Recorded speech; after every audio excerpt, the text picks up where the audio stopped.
Nova Manhã. Conexão Brasília com Diego Amorim.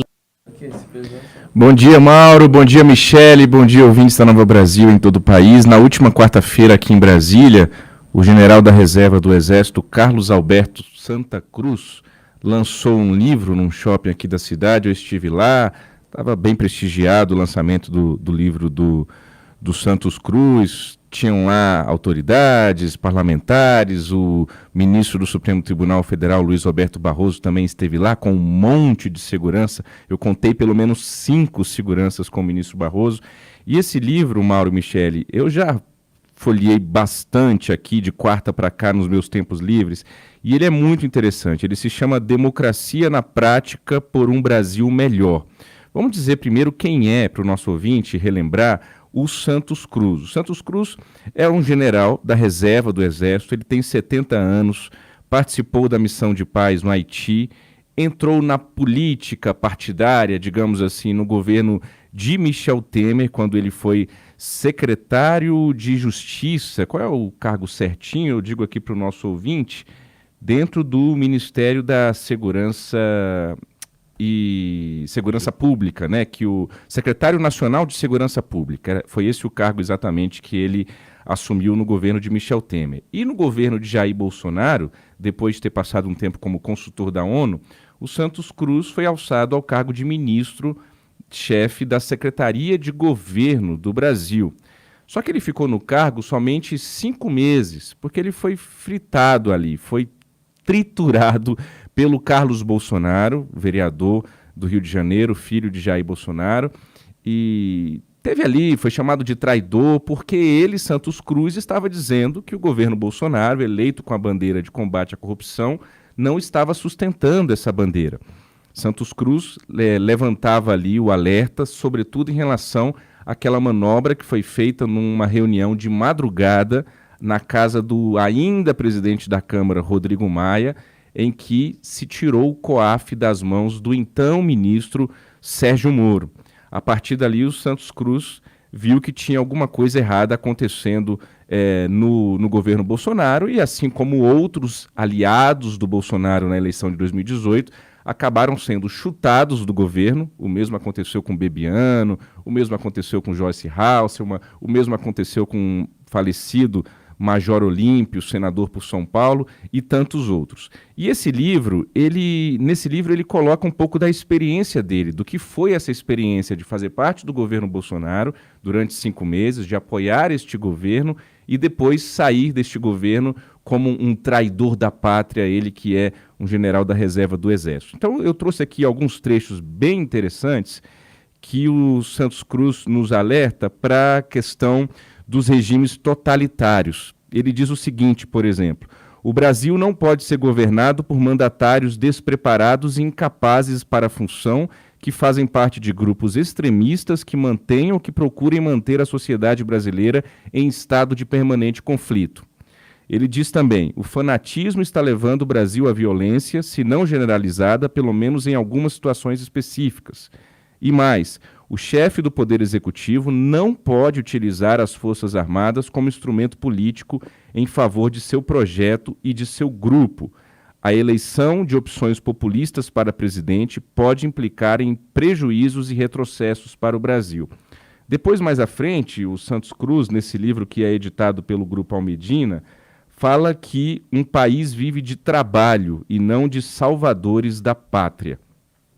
E no capítulo que eu considero mais elucidativo, mais interessante, que eu queria partilhar com vocês e com o nosso ouvinte, Mauro e Michele, é quando ele diz o seguinte: a cartilha do totalitarismo. O Brasil não pode seguir esses passos. E aí ele coloca 5 pontos que, no entender do Santos Cruz, ilustram o totalitarismo. O primeiro ponto é a divisão simplista da sociedade. E aí ele escreve: a divisão simplista da sociedade em 2 grupos antagônicos, amigo versus inimigo, branco versus preto, etnia A versus etnia B, coxinha versus mortadela, nacionalismo versus globalismo. Isso é um raciocínio binário, normalmente imposto para limitar a análise, estimular o fanatismo, manipular a opinião pública e manter o poder. Este é o primeiro ponto que o Santos Cruz nos alerta, a divisão simplista da sociedade. O segundo ponto, ele escreve com muita autoridade porque ele foi alvo disso. É o assassinato de reputações. O Santos Cruz escreve: as discussões de ideias são substituídas por ataques pessoais. O objetivo é destruir pessoas e não debater ideias. O que importa é o projeto de poder e não a construção social. Nos ataques pessoais valem todos os recursos, incluindo crimes, como calúnia, difamação, injúria ou mesmo qualquer outro tipo de crime. Isso reduz o comportamento ao mais baixo nível possível, favorecendo o comportamento de gangues e milícias atualmente ocupando o ambiente virtual. A possibilidade do anonimato, explorando a tecnologia e as redes sociais, facilita a irresponsabilidade, o crime e a covardia, escreve o Santos Cruz com palavras fortes, duras, mas, repito, com muita autoridade. Eu poderia ter escrito esse livro, você, Mauro Michele, mas o Santos Cruz esteve lá, esteve no Palácio do Planalto, trabalhando dentro do Palácio do Planalto, ali pertinho do gabinete do presidente Bolsonaro. Então, tudo isso que ele diz é com muita autoridade. O terceiro ponto desses 5, mais curtinho, é o seguinte: a mentira, a desinformação, as fake news, a fanfarronice, a inversão de valores e a distorção de fatos. Tudo isso é usado para atingir os objetivos de poder, desde os ataques pessoais até a manipulação de opinião pública. Quarto ponto, muito interessante, o culto à personalidade. Isso a gente não vive só no governo de Jair Bolsonaro. A gente já viu no Brasil recente isso acontecendo também, inclusive com o próprio Lula, que foi eleito para um terceiro mandato. O culto à personalidade da figura central do grupo que se beneficia do poder, a criação de mitos, tabus, inimigos é parte dessa manipulação. E, por fim, ele escreve: o aparelhamento das instituições também é um alerta para o totalitarismo. É o último passo na busca desse regime, quebrando a solidez do Estado, a independência e a autonomia, colocando em cargos de chefia pessoas dispostas à subserviência ao poder. E aí ele diz que a sociedade, a imprensa, nós jornalistas, as instituições de Estado, o Ministério Público, o Poder Judiciário, o Legislativo, precisam estar sempre atentos para preservar a liberdade e lutar contra os passos dados de acordo contra essa doutrina totalitária. Aí estão, portanto, alguns trechos desse livro que foi lançado aqui em Brasília na última quarta-feira pelo ex-ministro de Bolsonaro, general da reserva, Carlos Alberto dos Santos Cruz. Quem está nos acompanhando aqui pelo YouTube, eu faço questão de mostrar, não tem problema algum. Democracia na Prática por um Brasil Melhor. Um livro interessante e um assunto que a gente tem que abordar com frequência, que é esse totalitarismo, Mauro Michele. Às vezes a gente acha que é algo muito distante de nós.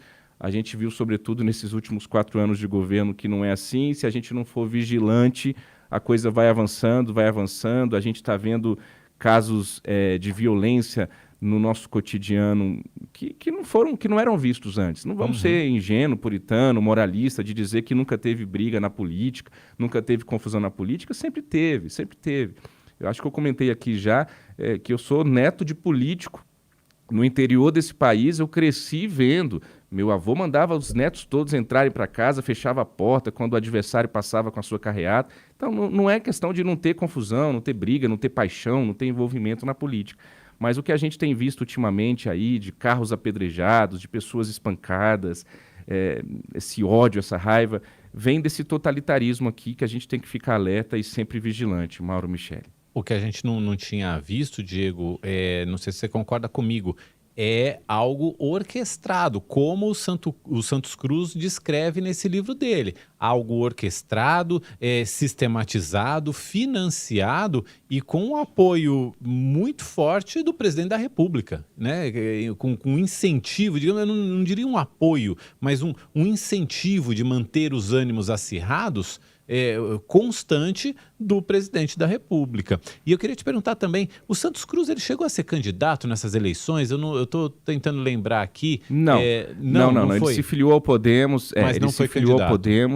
Mas não foi candidato. Havia ali uma expectativa, ele chegou até a ser cotado quando o Podemos queria ter um candidato à presidência da República, quando o Sérgio Moro acabou saindo do partido e indo para a União Brasil, acabou não dando certo para ser candidato a presidente pela União Brasil.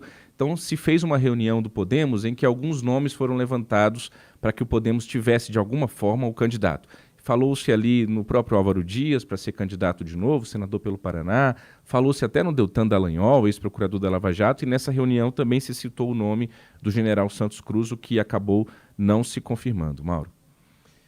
Diego Amorim, obrigado por hoje. Diego, felicidade ontem, como é que foi aí em Brasília? Foi Muita bom, comemoração? foi bom, Como foi é que foi? bom. Foi um bom presente de aniversário pro meu garotinho, que está completando hoje 3 anos. Parabéns! Razão da minha existência. Como que é o nome dele mesmo, e- Diego?